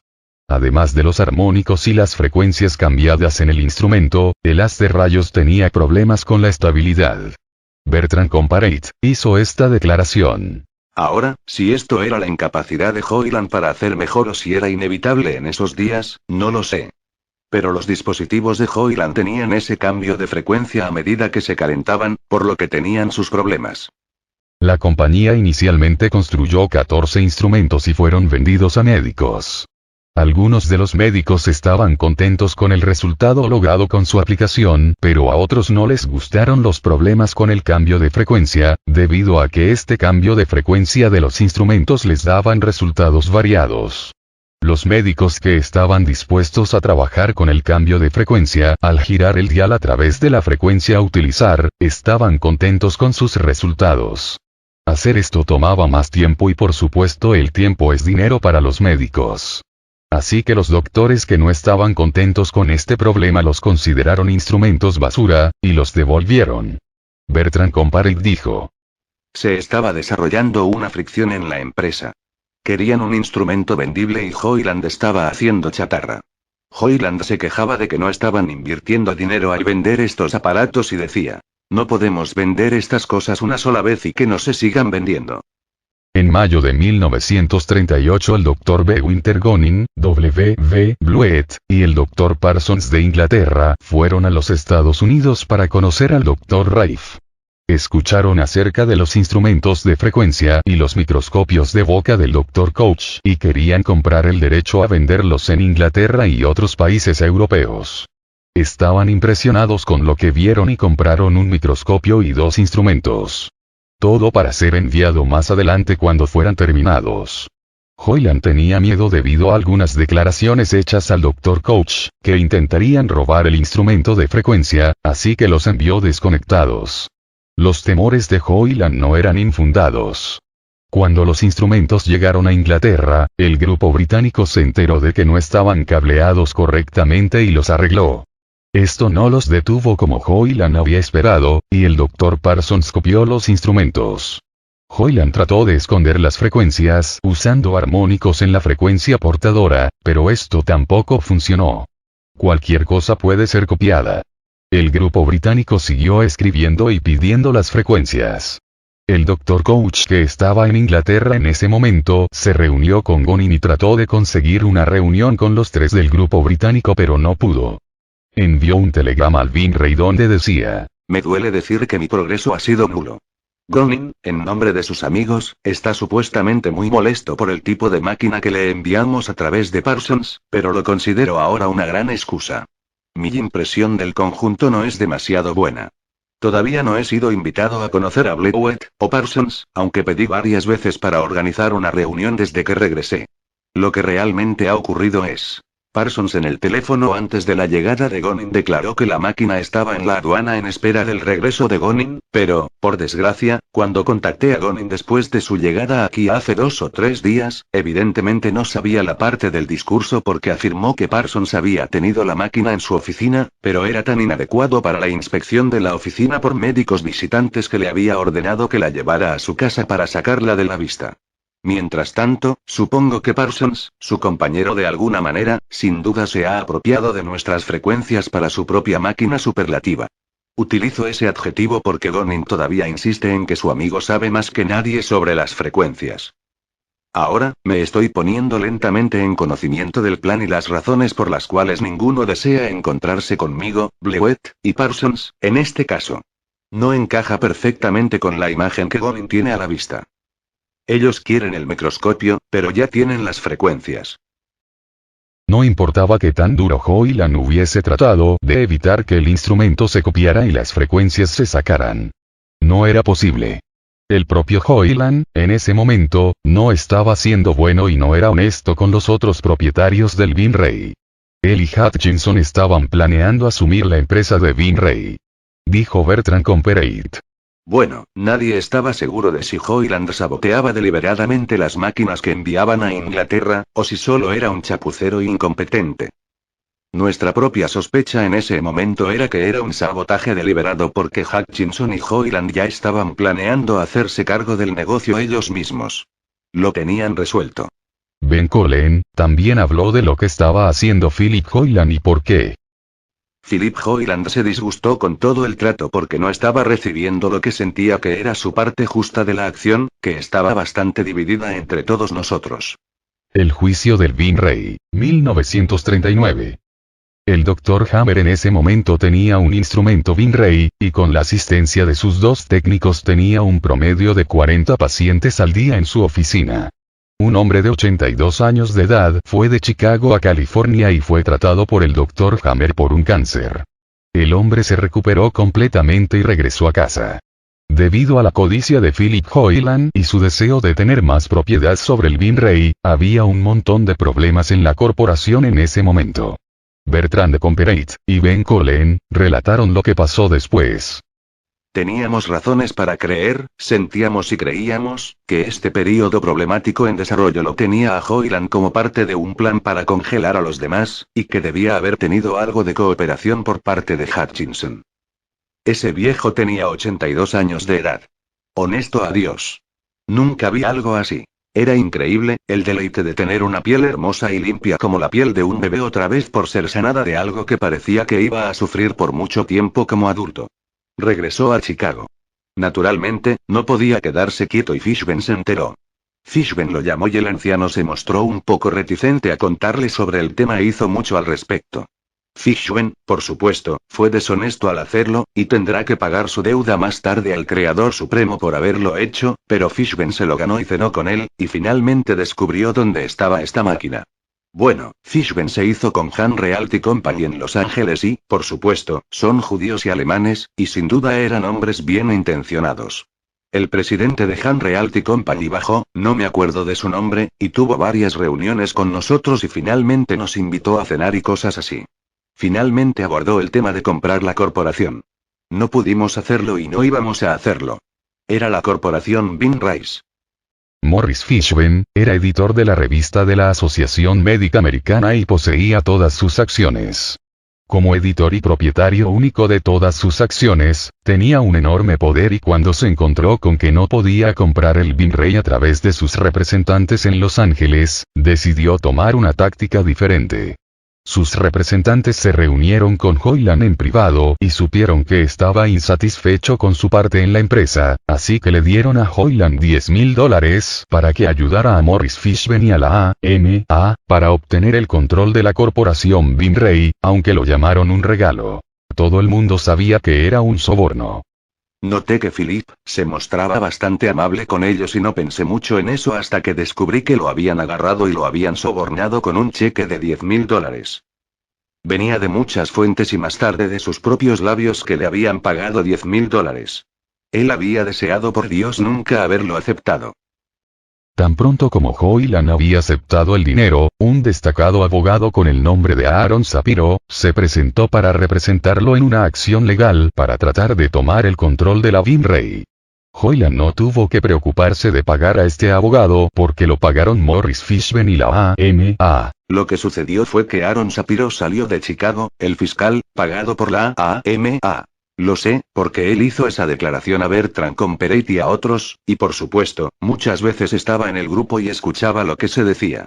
Fishburne contrató a Aaron Shapiro, y esto no lo digo directamente, pero aún no he encontrado nada que contraviniera esta afirmación. Philip Hoyland se disgustó con todo el trato porque no estaba recibiendo lo que sentía que era lo que le correspondía de las acciones que estaban bastante divididas entre todos nosotros. Cada uno de nosotros recibió 6.000 acciones en la corporación original. Hoyland no creía estar obteniendo un trato satisfactorio, y fue un poco evidente, y al igual que Hitler, Mussolini y Stalin, trataron de descubrir a alguien disidente y sobornarlo para que se convirtiese en un títere para ellos.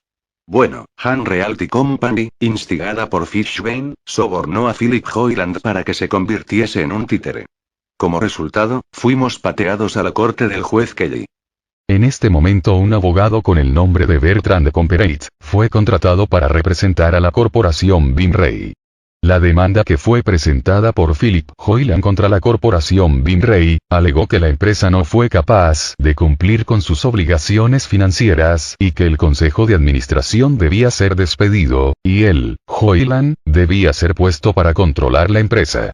El juicio previo al juicio, que comenzó el 12 de junio de 1939, duró poco más de un año. El médico, que era un científico puro, no era el tipo de personalidad que podía soportar esta clase de estrés. La idea de ir a la corte era mucho más de lo que podía manejar. Bertrand Comperet dijo esto, acerca del temor de Raif de estar en el estrado. Bueno, el alcoholismo de Raif comenzó así.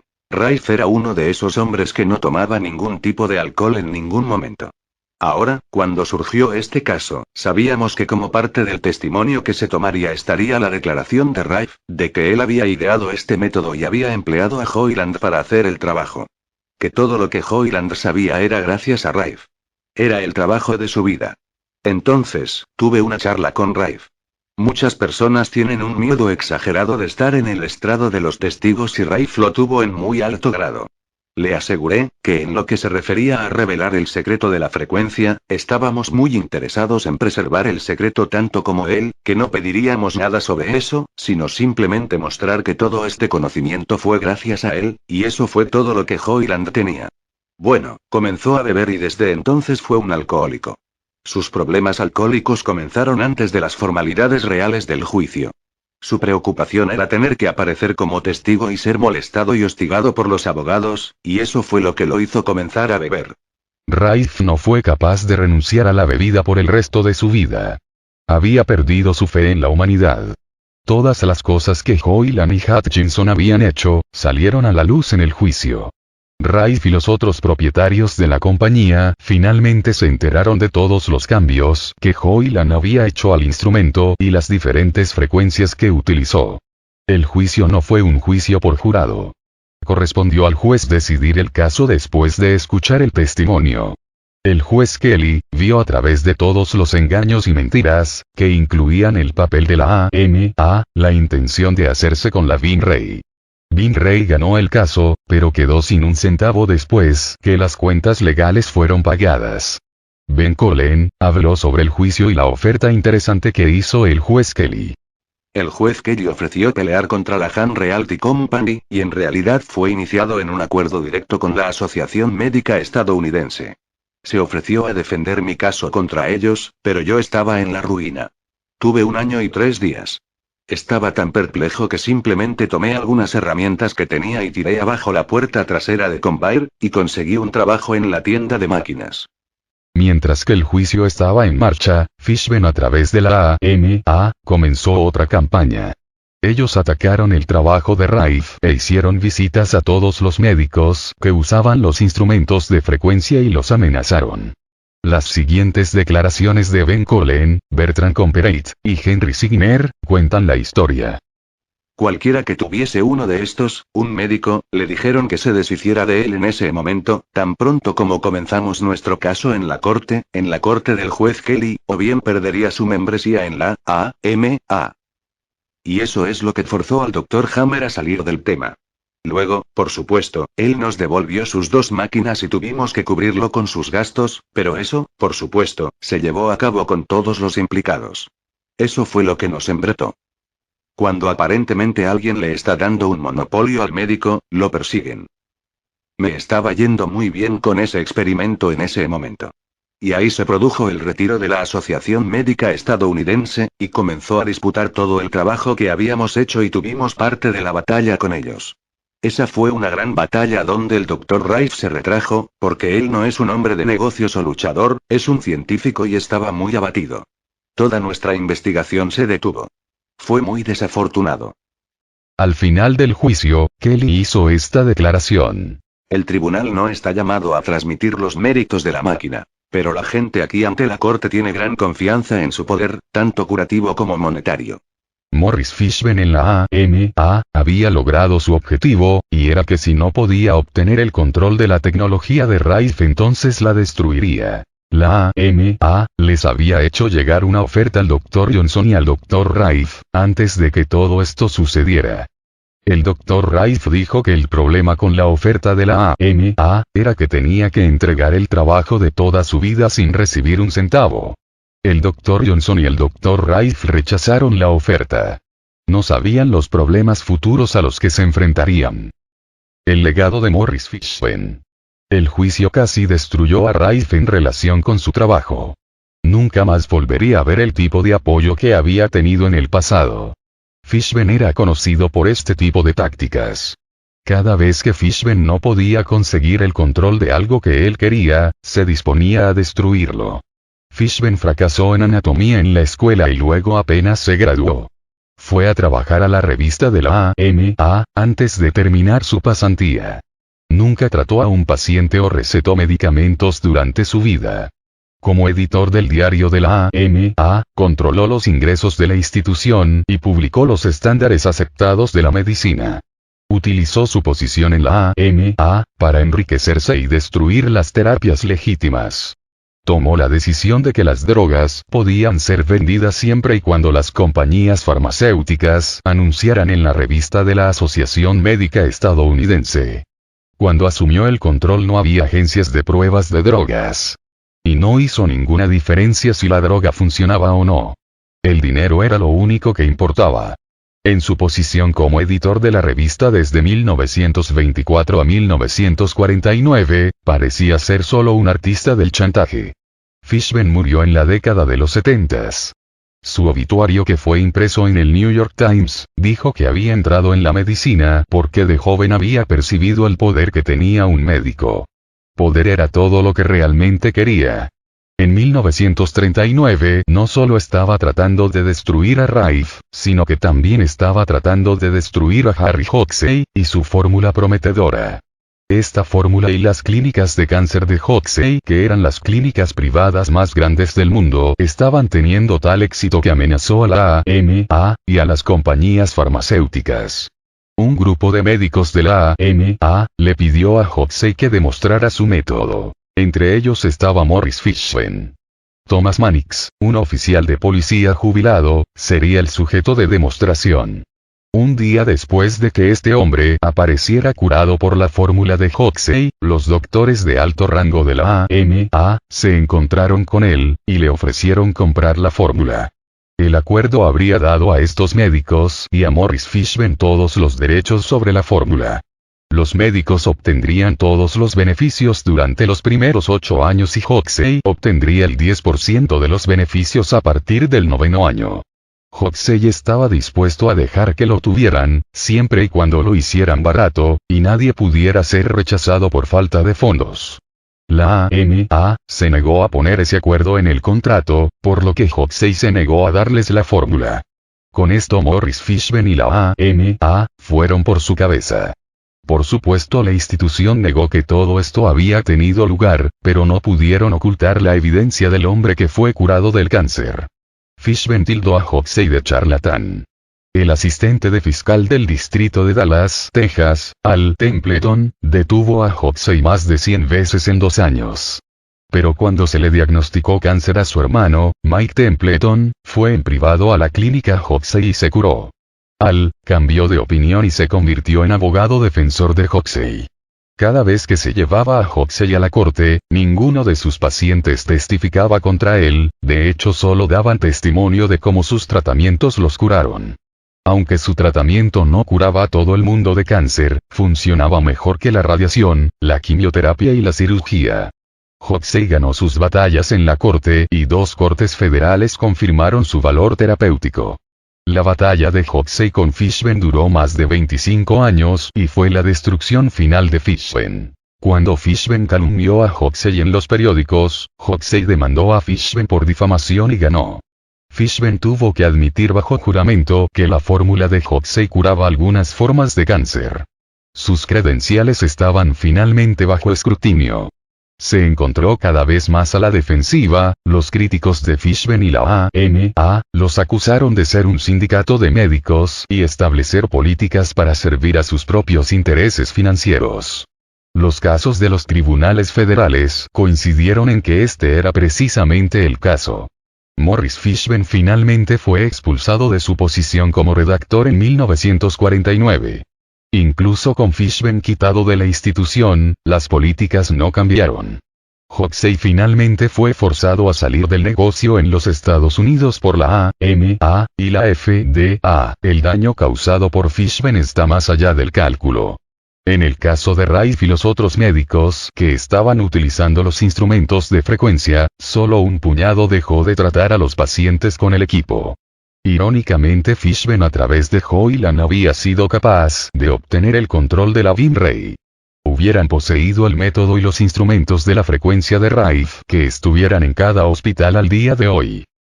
Antibióticos contra frecuencias. Después del juicio, el Dr. Rife volvió a su trabajo de investigación en su laboratorio.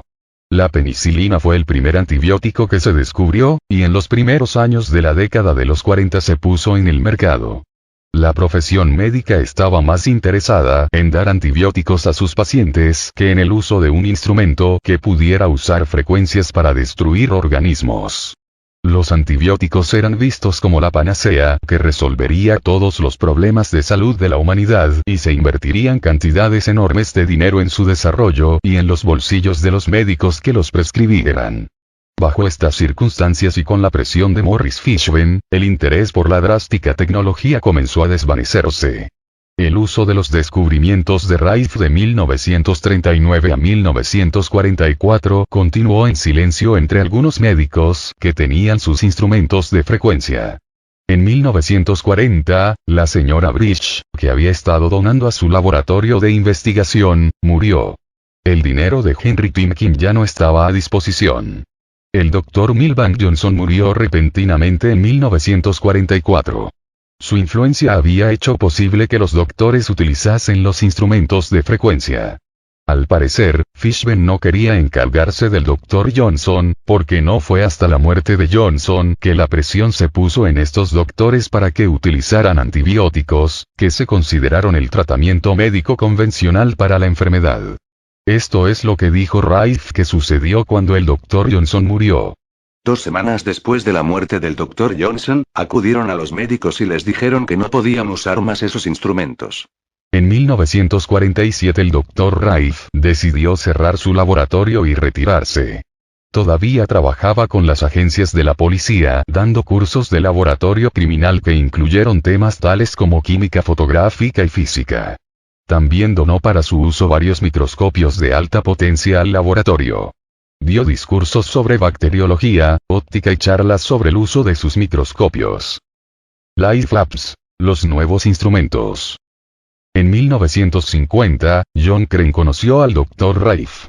Rife le contó sobre su trabajo en óptica, bacteriología y sobre los instrumentos de frecuencia que construyó. John Crane dijo lo siguiente sobre su encuentro. Lo conocí en 1950. Él tenía un conjunto de dibujos expuesto en Rodney Stocks.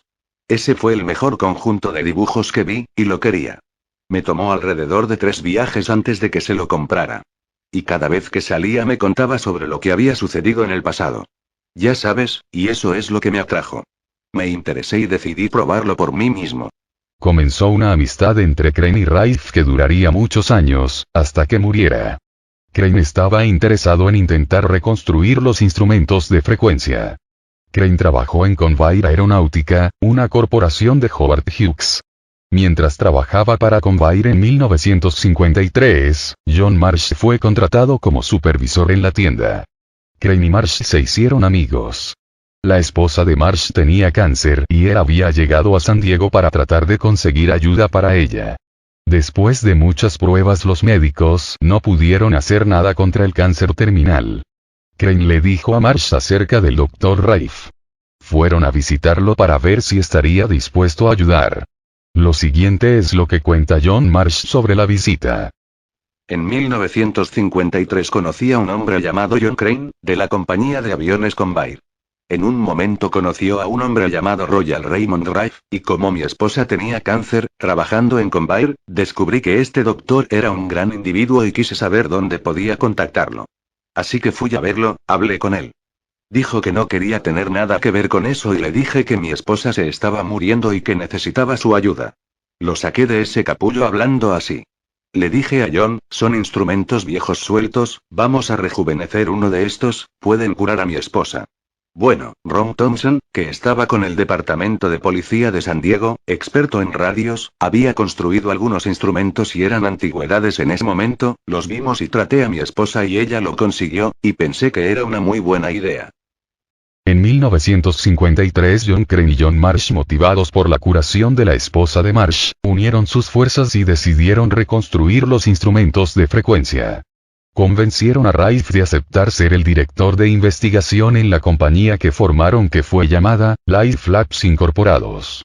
Rife mantuvo un perfil bajo y no haría nada que pudiera meterlo en problemas legales, desde que se enfrentó a los tribunales en el juicio del Vin Ray de los años 30. Marsh y Crane no podían simplemente copiar el instrumento de frecuencia que les daba Rife porque era un instrumento de la Vin-Ray. Esos instrumentos Vin-Ray eran super regenerativos y los transmisores de super regeneración estaban en contra de las regulaciones FCC. Reclutaron a Bert Thompson, un ingeniero electrónico que había estado trabajando con los instrumentos de frecuencia desde finales de la década de los 30, después de que la asociación de Rife con Hoyland terminara. En lugar de usar las altas frecuencias originales de Rife, que habían estado en la banda AM, e interferido con las estaciones de radio, Crane y Marsh solo utilizaron las frecuencias del oscilador de audio super regenerativo. Estas frecuencias de audio son frecuencias que se pueden escuchar a través de los altavoces como tonos, que generalmente se consideran por debajo de 20.000 Hz. Los originales de Rife que se usaban con las frecuencias de audio estaban en los cientos de miles a millones de hercios o ciclos por segundo. Habían quemado los nuevos instrumentos creados por Thompson. El primer instrumento no funcionó. Tomó un par de años para que resolviera los problemas y llegara a un diseño que utilizara frecuencias de onda de audio cuadradas en lugar de las frecuencias de ondas de audio senoidal. Entonces modularon la frecuencia portadora de RF fija que parecía ser la misma frecuencia portadora utilizada en el instrumento Vin-Ray. Este nuevo tipo de instrumento tenía solo un dial de frecuencia en la parte delantera de la misma para ajustar las frecuencias de audio, en lugar de dos como tenía el superinstrumento regenerativo de la Vin-Ray. En 1957, tenían un instrumento de trabajo. Marsh estaba de visita en Dayton, Ohio, y su esposa necesitaba ver a un médico. Así que fueron con el Dr. Stafford, cuyo padre también había tratado a la familia Marsh. En el curso de su conversación, Marsh habló con Stafford sobre Rife y el instrumento de frecuencia. Stafford era de mente abierta y estaba dispuesto a probar un instrumento en un paciente. Marsh le dijo que traería un instrumento de regreso de California para que lo usara si alguna vez tenía algún paciente con cáncer. Unos meses más tarde, el Dr. Stafford se puso en contacto con John y le pidió que le llevara un instrumento. Stafford usó el instrumento durante 1 año y medio y grabó una cinta de audio de sus experiencias usando la máquina. Me gustaría resumir varios de los casos en los que he trabajado aquí en Dayton durante el último año y medio. Desde mi encuentro fortuito con mi viejo amigo John Marsh, tuvo la amabilidad de explicarme un poco de este trabajo y por supuesto, las cosas que John Marsh tenía que decir sobre el equipo de Rife. Fue muy fenomenal y en ese momento parecía casi increíble. Afortunadamente, he podido observar varias de las cosas que se mencionan que realmente existen y por lo tanto, me siento obligado a exponer estas cosas como las he visto por carta, por mensaje personal y para continuar el trabajo aquí en Dayton, o donde sea. Puedo hacerlo, donde sea que el trabajo sea aplicable. Dr. Stafford, este es Royal Raymond Rife, de San Diego, California, escuché el informe sobre su trabajo permanente.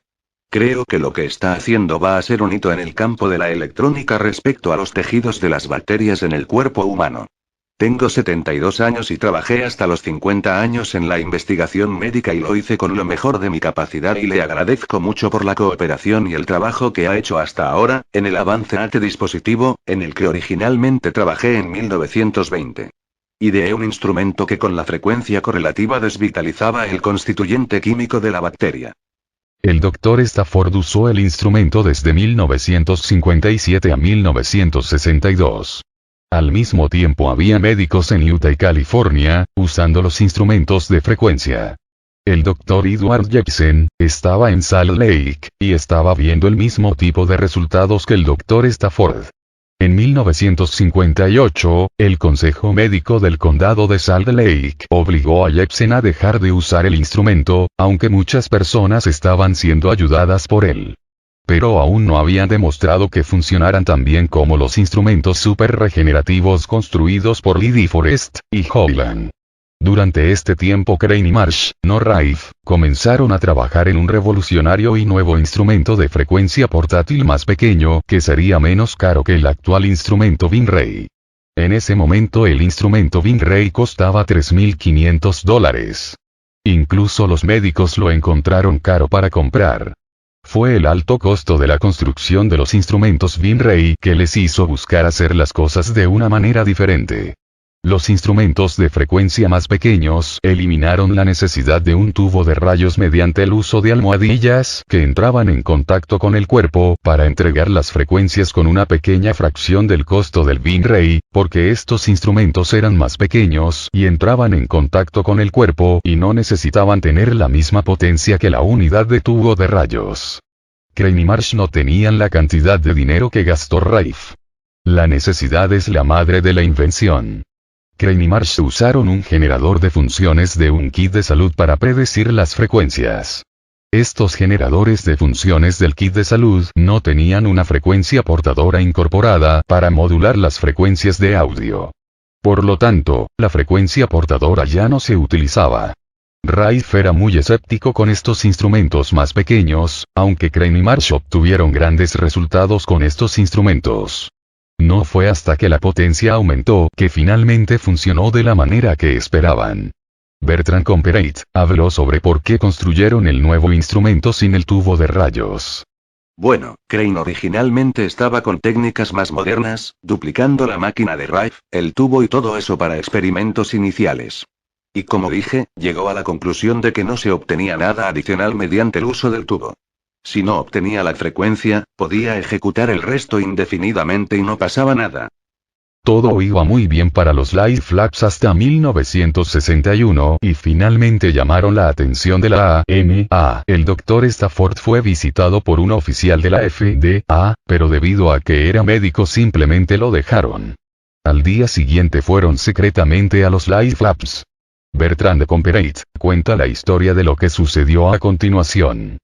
Tenían algunas amas de casa inofensivas que fueron contratadas para este trabajo, equipadas con micrófonos inalámbricos, y al final de la cuadra estaban los hombres del Estado, en una camioneta con su equipo de grabación. Así que recuerdo una cinta. Aquí estaba Marsh con su propia voz diciendo: este instrumento no solo curará todas las enfermedades conocidas, sino que también curará algunas que aún no hemos descubierto. Marsh y Crane no habían escuchado lo que les había dicho el Dr. Rife. Habían grabado la siguiente conversación pero no tomaron su advertencia seriamente. Bueno, cuando hago la declaración de que clínicamente cura, era que clínicamente cura, sí. Pero querían esperar 5 años para ver si morían de otra cosa. Esa es una de las razones por las cuales una persona tiene que tener mucho cuidado con cualquier afirmación hecha, o decir que nunca he hecho declaraciones que afirmen la curación. Una vez que lo haya visto, una de las peores cosas que podría usar es la palabra cura. Odian esa palabra así como el diablo odia el agua bendita. Rife ya sabía lo que podría sucederles si comenzaran a hacer reclamos sobre las curas. No pasó mucho tiempo hasta que el estado de California registrara a Marsh, antes de que finalmente llegaran sin una orden de registro para hacer una incursión en los Light Flaps. Bertrand Comperet describió lo que sucedió durante la incursión. Lo que hicieron, entraron como simples ladrones saqueadores y tomaron lo que ellos pensaban que el hombre podría querer y de ese modo podrían privarlo. Ahora, por ejemplo, una de las cosas que John Crane tenía era un contador de frecuencia Hewitt-Packard, que se lee numéricamente. Ese dispositivo no se usó para tratar a nadie, simplemente lo usó para calibrar sus propios dispositivos y era totalmente ilegal que lo aprovecharan. Pero lo interpretaron según la teoría. Bueno, tenemos dinero público para defenderlo, usted nos demanda por su propia cuenta. No solo vieron la propiedad de Crane, sino que también tomaron la propiedad de Marsh. El Dr. Rife fue capaz de evitar inconvenientes legales porque se quedó en segundo plano y se aseguró de que no hiciera nada que pudiera causarle problemas. Crane y Marsh terminaron siendo condenados por 3 cargos y 2 fueron anulados. Si ambos no hubieran tratado a una mujer, habrían sido eximidos. Fueron sentenciados a 10 años pero con la anulación de 2 de los cargos, terminaron solo sirviendo 3 años de prisión. Hasta su muerte a finales de los años 50, el Dr. Couch trató a cualquiera que Crane y Marsh quisieran. Cuando murió cometieron el error de hacerlo ellos mismos. Rife, en el juicio de la bitrate, pudo ganar su caso, pero Crane y Marsh no pudieron ganar el suyo. Después de su liberación, tanto Marsh como Crane mantuvieron los instrumentos de construcción por separado debido a que el tribunal les ordenó que no tuvieran contacto entre ellos. John Marsh murió en 1987, John Crane murió en 1995. Desde la muerte de Crane y Marsh muchos han afirmado ser los únicos herederos verdaderos de la tecnología Rife, pero no hay herederos verdaderos. Una gran pérdida y un nuevo interés. En 1971 el Dr. Rife murió y el mundo perdió una mente increíble. Parecía que la investigación se perdería para siempre. Rife dijo que había puesto su vida y su fortuna en su trabajo sin compensación monetaria.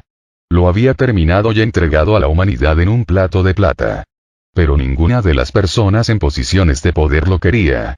En enero de 1985, Barry Lines escribió un artículo sobre el Dr. Rife. John Crane, que había estado intentando durante años obtener el reconocimiento de Rife, se puso en contacto con Barry Lines y le preguntó si le ayudaría a hacer público el conocimiento de Rife. Barry decidió escribir un libro y en 1987 lo publicó. La cura del cáncer que funcionó, 50 años de supresión. Solo la escritura del libro causó un nuevo interés en el gran trabajo de Rife. Hagamos que su vida y su trabajo no hayan sido en vano.